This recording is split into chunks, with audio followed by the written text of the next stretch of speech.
The United States war with Iran has placed our democracy in a dangerous situation. I'm not talking about the constitutional crisis of the president going to war without congressional authorization. I'm talking about the fact that the language that's currently being used by those in the administration and their allies and Speaker of the House Johnson and others in Congress is tiptoeing us toward theocracy. The language that's being used to justify the war is being couched in divine terms. You have folks like Mike Huckabee alluded to in his interview with Tucker Carlson saying that those who bless Israel will be blessed and those who curse Israel will be cursed as justification for bullying folks into supporting this war in Iran. I'm going to put aside the theological implications of his statements. There are others who are probably better equipped for that. It's based on something called dispensationalism, which developed as a theological construct sometime in the late 19th century. For some 1,500 years, it didn't exist. But let's put that over to the side. What I'm more concerned about is the fact that when we start to couch what's happening with Iran in divine terms, and the government claims divine sanction, that then means that no matter what you do as the government in a war, whether it's cruel, whether it's evil, there's this tendency, and it's been done before historically, to say that it's all okay because God wills it.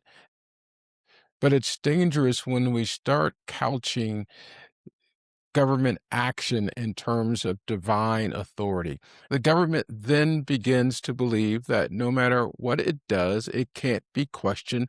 They can't be held accountable. They can stifle opposition because everything they are doing has divine sanction, divine authority. HuffPost had a story yesterday, I believe, where some military commanders were telling troops that their attacks on Iran are part of God's divine plan and that God is using Trump to advance divine prerogatives.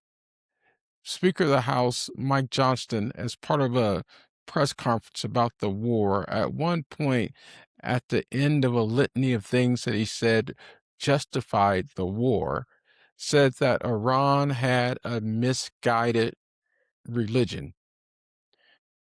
They have been, and they say the quiet parts out loud. They wanted to wipe Israel off the face of the earth, and they'd like to take us out as well. We're the great Satan in their analogy and their misguided religion, and there was no way to appease them. Then Michelle Bachmann on some right-wing channel then said that what's going on in Israel is divinely inspired and that God is choosing the United States to bless Israel and to advance God's divine plan for Israel. Again, there's only one criterion upon which nations are judged. That's how nations treat Zion.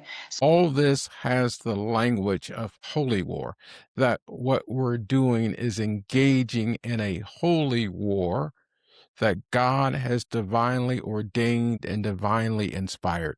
This is dangerous language because when people engage in activities that they believe are divinely inspired, they lose their guardrails because they believe that no matter what they do, no matter how they act, that God has ordained what they do.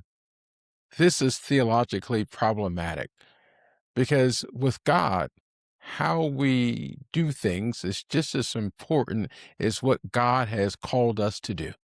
And in a multicultural and a pluralistic democracy, we don't engage in holy wars. Thanks for taking time to listen to me. And remember to tell the truth, seek justice, and love the people. This is Faithful Witness.